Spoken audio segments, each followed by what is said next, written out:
Look, I need to be real with you. You are not ready for the next phase of crypto. The game is changing fast and the old ways of just aping in and hoping for the best are not going to cut it anymore. Your trading history is probably a roller coaster of wins and losses, but you are overwhelmed with conflicting information from Twitter and YouTube. And you probably can't figure out why you're not seeing consistent results. You can see what's coming and actually develop the skills you need to profitably trade crypto.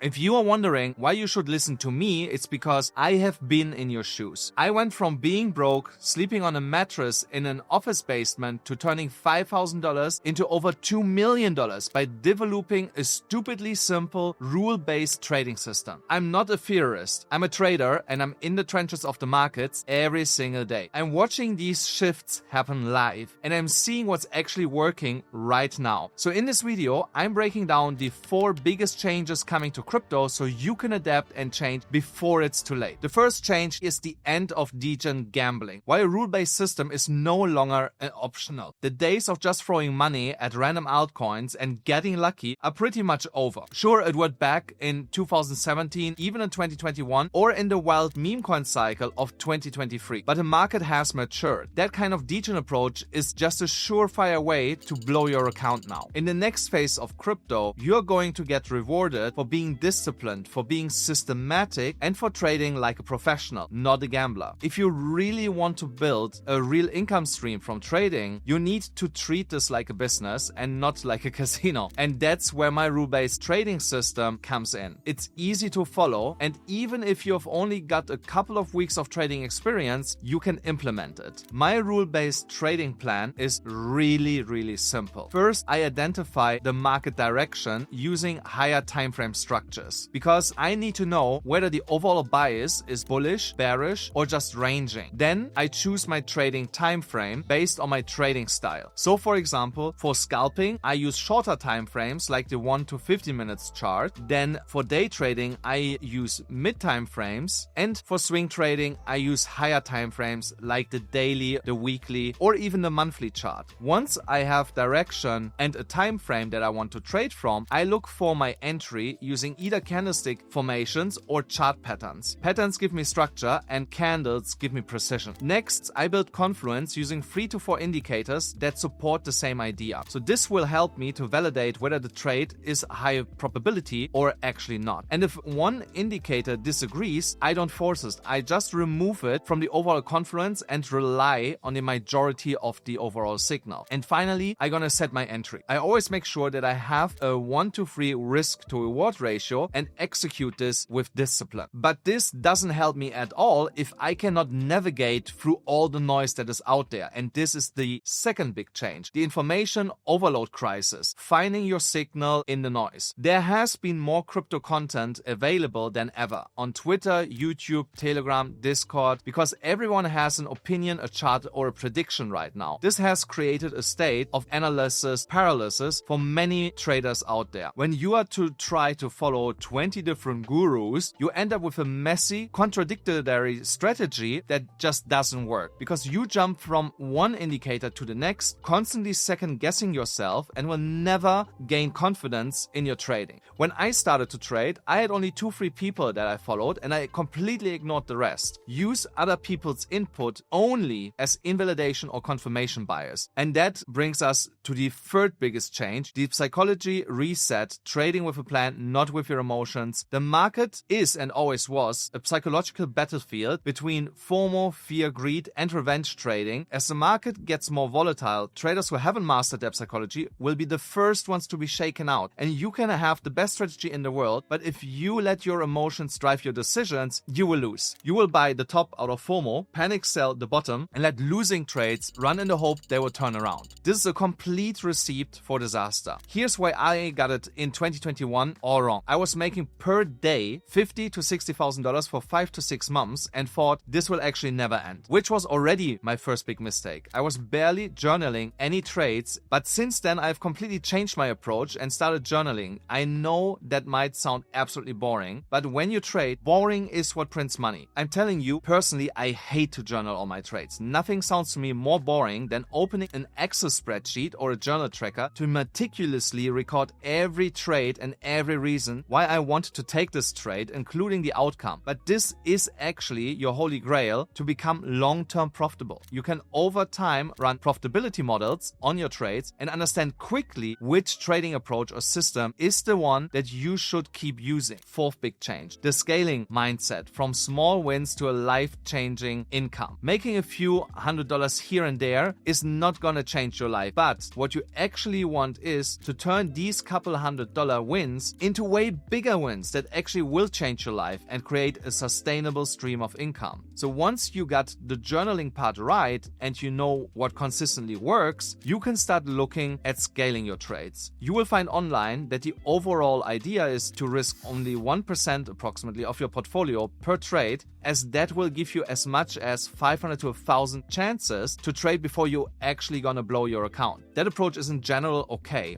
but it would take forever to scale unless you're using 6 or 7 figures in your portfolio. And the best approach that I have found is to look back at your journal and estimate your average percentage return of every trade. Now, once you have found this, you're gonna divide this by 2, and this is what you want to aim for profit-wise for every single trade. But why divide this only by 2? This gives you a really high probability to hit your profit target, not only consistently, but consecutively. Let me give you an example. Your overall trading account is sitting at $20,000. Now, you would like to be a bit more aggressive in scaling your portfolio and your wins. Let's say your average percentage return is 20 to 26%. You take out $5,000 out of your $20,000 trading account and risk from that only 10% for every trade with a risk to reward ratio of 1 to 3, which means you risk effectively $500 out of your $5,000, but if you're correct, you will make now on every winning trade $1,500. That's why it's called 1 to 3 risk to reward ratio. Even if your win rate is only 50%, you would make $750 in average over time. But because you are not extracting your wins now from your trading account, but compound them, your account will grow, and so will also your profits that you start to stack up. If you, for example, execute 15 trades of your new overall balance,